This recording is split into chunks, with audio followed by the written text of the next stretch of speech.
Welcome again on easy explore pharma. आज हम लोग सेकंड सेमेस्टर का बायोकेमिस्ट्री स्टार्ट करेंगे। इसमें यूनिट 1 स्टार्ट करेंगे। इसमें यूनिट 1 में क्या पढ़ना है? बायोमोलिक्यूल्स।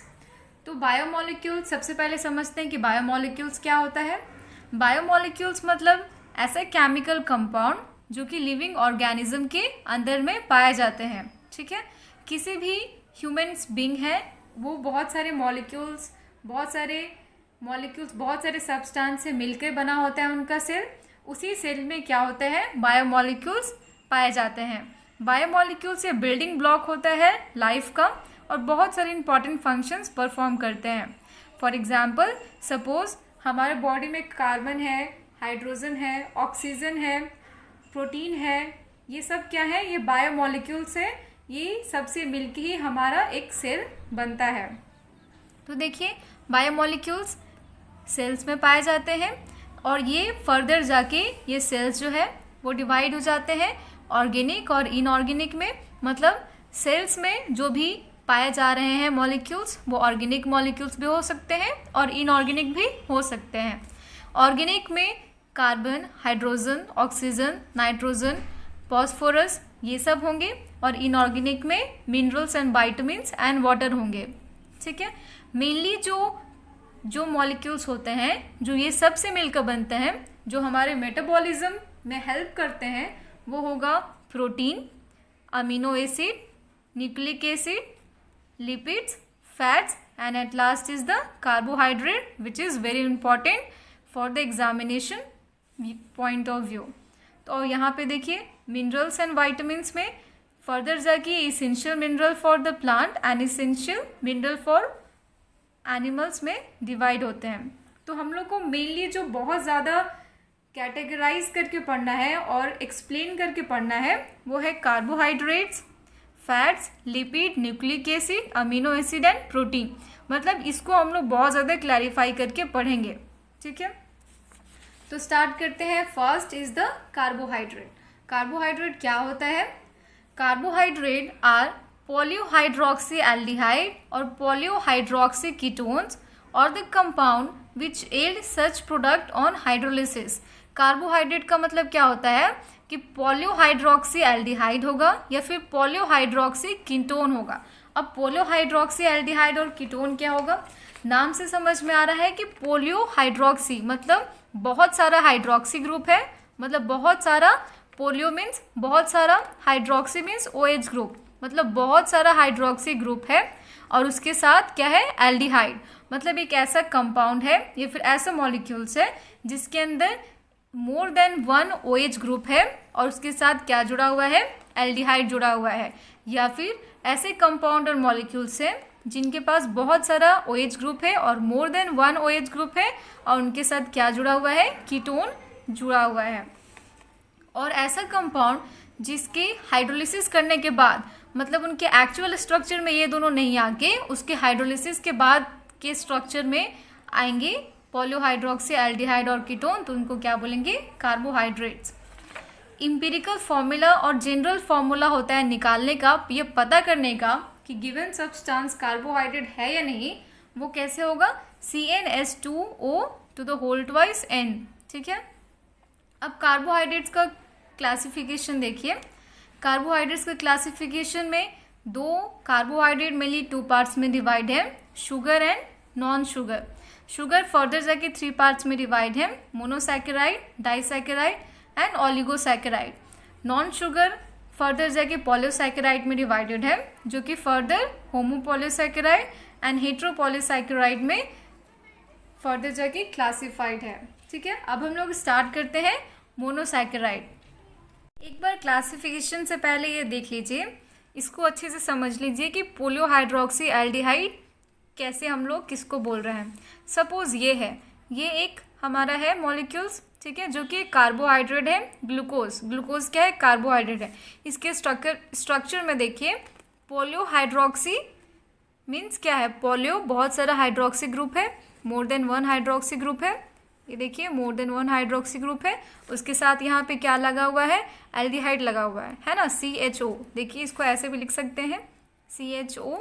ये देखिए मोर देन 1 तो ये क्या है, पोलियोहाइड्रोक्सी एल्डिहाइड हो गया, ठीक है, पोलियोहाइड्रोक्सी एल्डिहाइड और पोलियोहाइड्रोक्सी कीटोन। सपोज ये एग्जाम्पल है, ये फ्रक्टोज है जो कि एक कार्बोहाइड्रेट है। इसके स्ट्रक्चर में देखिए क्या आता है, more than one polyhydroxy ketone, more than one OH group, उसके साथ में क्या आ रहा है, एक कीटो ग्रुप। तो इसको क्या बोलेंगे, ये एक कार्बोहाइड्रेट है, ठीक है। इसका डिफिनेशन अच्छे से समझ गए। अब क्लासिफिकेशन में फिर से चलते हैं। फर्स्ट है मोनोसैकेराइड, और जिसको हम लोग सिंपल शुगर भी कहते हैं।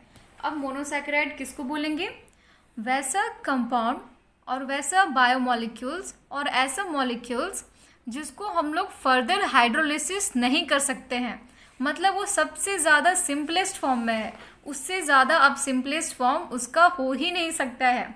फॉर एग्जाम्पल जैसे ये ग्लूकोज दिए थी एग्जाम्पल, ये ग्लूकोज है, तो ये ग्लूकोज क्या है, इसको हम लोग एक मोनोसैकेराइड कहेंगे, क्योंकि अब इसके हाइड्रोलिसिस से हम लोग को अब इससे सिंपलेस्ट फॉर्म नहीं मिल सकता है, उसको क्या बोलेंगे हम लोग, मोनोसैकेराइड। इसका नाम ही होता है सिंपल शुगर, मतलब which can't be hydrolyse further to give the simplest form, ये सबसे ज़्यादा सिंपलेस्ट फॉर्म होता है। इसका जनरल फॉर्मूला क्या है, CnH2O whole twice N। Simplest form of aldose, glyceraldehyde, ketose, dihydroxy acetone, commonest aldose, glucose, ketose, fructose. देखिए ये सब इसके एग्जाम्पल है। Fructose is a one type of monosaccharide, glucose is the other type of monosaccharide और the other example of monosaccharide. Dihydroxy acetone ये दूसरा example है, ठीक है। और ये सब क्या है, ये सब ग्रुप में क्या होता है, एल्डोज, ग्लिसरॉल्डिहाइड, ये सारे ग्रुप में होता है। ज़्यादा अगर ये सब नहीं कंफ्यूजन हो रहा है तो बस इतना याद रखिए, monosaccharide means which can't be further hydrolyse to give the simplest form, जिसका जनरल फॉर्मूला ये लिख दीजिएगा, और एग्जाम्पल में ग्लूकोज एंड फ्रक्टोज, ठीक है। Next one is the disaccharide. अभी लास्ट वाले, अभी थोड़ी देर पहले क्लासिफिकेशन में क्या आ रहा था, मोनोसैकेराइड के बाद डाइसैकेराइड, उसके बाद ओलिगोसैकेराइड, है ना। तो डाइसैकेराइड मतलब डाई मतलब दो, मतलब कोई एक सब्सटेंस ऐसा है जिसके फर्दर हाइड्रोलिसिस से हम लोग को दो अलग अलग फिर से हम लोग को सिंपलेस्ट फॉर्म मिल सकता है। इसके हाइड्रोलिसिस से हम लोग को सिंपलेस्ट फॉर्म नहीं मिल रहा था, बोल रहे थे कि सबसे ज़्यादा सिंपलेस्ट फॉर्म है। इसके हाइड्रोलिसिस से हम लोग को क्या हो रहा है, फर्दर उससे भी ज़्यादा सिंपलेस्ट फॉर्म मिल सकता है, वो भी दो। देखिए यहाँ पे carbohydrates which produce 2 molecules of same और different monosaccharide on hydrolysis. Di मतलब दो, डाई हाइड्रोलिसिस को हम लोग डाइसैकेराइड को हाइड्रोलिसिस करेंगे तो हम लोग को क्या मिल जाएगा, 2 मोनोसैकेराइड, और कह सकते हैं 2 मोनोसैकेराइड से मिलके एक डाइसैकेराइड बनता है। इसके एग्जाम्पल देखिए, लैक्टोज, सुक्रोज और माल्टोज। जैसे ही लैक्टोज को हम लोग हाइड्रोलिसिस करेंगे ये क्या होगा, ग्लूकोज प्लस गैलेक्टोज दे देगा, है ना। तो ये ग्लूकोज ये एक मोनोसैकेराइड है और ये गैलेक्टोज ये एक मोनोसैकेराइड है, और ये क्या है, डाइसैकेराइड। मतलब डाइसैकेराइड के हाइड्रोलिसिस से क्या मिला, 2 मोनोसैकेराइड मिला, है ना। और सुक्रोज ग्लूकोज प्लस फ्रक्टोज में चेंज हो जाएगा, और माल्टोज को हाइड्रोलिसिस करेंगे तो फर्दर चेंज हो जाएगा इनटू ग्लूकोज प्लस ग्लूकोज। अब देखिए बहुत सारे आता है एग्जाम में, माल्टोज, सुक्रोज, लैक्टोज कौन क्या देगा, तो सब कंफ्यूज हो जाते हैं, कुछ भी करके आ जाते हैं। इसको ऐसे सिंपली वे में याद रखिए, SML, SML से याद रखिए, SML, ठीक है। SML से ऐसे याद रखिए, और ऐसे याद कीजिए कि S को जब भी हम लोग हाइड्रोलिसिस करेंगे तो G प्लस F मिलेगा, GF, और M को हाइड्रोलिसिस करेंगे तो हम लोग को ग्लूकोज प्लस ग्लूकोज मिलेगा, और L को हाइड्रोलिसिस करेंगे तो हम लोग को ग्लूकोज प्लस गैलेक्टोज मिलेगा, ठीक है। इस तरह से इसको याद कीजिए, SML में S को हाइड्रोलिसिस करेंगे तो GF मिलेगा, M को हाइड्रोलिसिस करेंगे तो GG मिलेगा, और L को हाइड्रोलिसिस करेंगे तो G प्लस GL मिलेगा, ठीक है। इस तरह से इसको याद कर लीजिए। नेक्स्ट है वो है ओलिगोसैकेराइड। अब ये तो समझ में आ ही रहा है कि अब इसके हाइड्रोलिसिस से मोर देन 2 मोनोसैकेराइड का फॉर्मेशन होगा। तो carbohydrate which yield 2 to 10 monosaccharide unit on hydrolysis, उसको क्या बोलेंगे, ओलिगोसैकेराइड। ये बहुत सिंपल है, बस यही याद रखना है। मोनोसैकेराइड में सबसे simplest, no further hydrolysis. Disaccharide में हाइड्रोलिसिस करके 2 मोनोसैकेराइड, ओलिगोसैकेराइड के हाइड्रोलिसिस से मोर देन 2 और बिटवीन 2 to 10 मोनोसैकेराइड्स होगा। इसके एग्जाम्पल क्या होगा, जो भी डाइसैकेराइड में जो प्रोडक्ट मिलेगा वो सब मोनोसैकेराइड का एग्जाम्पल होगा, और जिससे मिलेगा वो डाइसैकेराइड का एग्जाम्पल होगा। SML सुक्रोज, माल्टोज, लैक्टेज, ये इसका एग्जाम्पल होगा। ग्लूकोज, फ्रक्टोज, ये सब किसका एग्जाम्पल होगा, मोनोसैकेराइड का। ओलिगोसैकेराइड का एग्जाम्पल ये देखिए, ये है माल्टोट्रायोज, ठीक है, ये इसके एग्जाम्पल होता है। Next one is the polysaccharides. Polysaccharide है नेक्स्ट वन। देखिए पोलियोसैकेराइड जो था वो नॉन शुगर में आता था। शुगर में monosaccharide, disaccharide and oligosaccharide. Non sugar में पोलियोसैकेराइड। और पोलियोसैकेराइड फर्दर किस में डिवाइड होता था, होमोपोलियोसैकेराइड एंड हेट्रोपोलियोसैकेराइड। देखिए पोलियोसैकेराइड नाम से समझ आ रहा है कि पोलियो मतलब बहुत सारा बन रहा है कोई छोटे छोटे चीज से मिलके। तो पोलियोसैकेराइड में बहुत सारे जो मोनोसैकेराइड है वो आपस में मिलके किसी बॉन्ड से जुड़ के, वो बॉन्ड का क्या नाम है, ग्लाइकोसिडिक लिंकेज, वो बॉन्ड से ज्वाइंट होके एक प्रोडक्ट बनाते हैं जिनको हम लोग क्या कहते हैं, पोलियोसैकेराइड। फॉर एग्जाम्पल अगर इन सिंपल वे समझे, सपोज ये एक मोनोसैकेराइड है, ये एक मोनोसैकेराइड है, ये एक मोनोसैकेराइड है, ये एक मोनोसैकेराइड, बहुत सारे मोनोसैकेराइड है। ये आपस में जुड़ेंगे इस तरह से थ्रू द बॉन्ड, जिस बॉन्ड का क्या नाम होगा, ग्लाइकोसिडिक बॉन्ड, ठीक है। ग्लाइकोसिडिक बॉन्ड से ज्वाइंट होने के बाद वो क्या बनाएंगे, एक मॉलिक्यूल्स बनाएंगे जिसका नाम क्या होगा, पोलियोसैकेराइड। तो अब सिंपल सी बात है कि अब जब इसको हाइड्रोलिसिस करेंगे तो ये सारा बॉन्ड ब्रेक होगा और ये फिर से क्या होगा, अलग अलग बन जाएगा। तो जब हम लोग पोलियोसैकेराइड का हाइड्रोलिसिस करते हैं तो more than 10 molecules of monosaccharide हम लोग को मिल जाता है। ये सब का नोट्स अवेलेबल है as a PDF in description box, तो वहाँ से मिल जाएगा, तो इसका टेंशन नहीं है।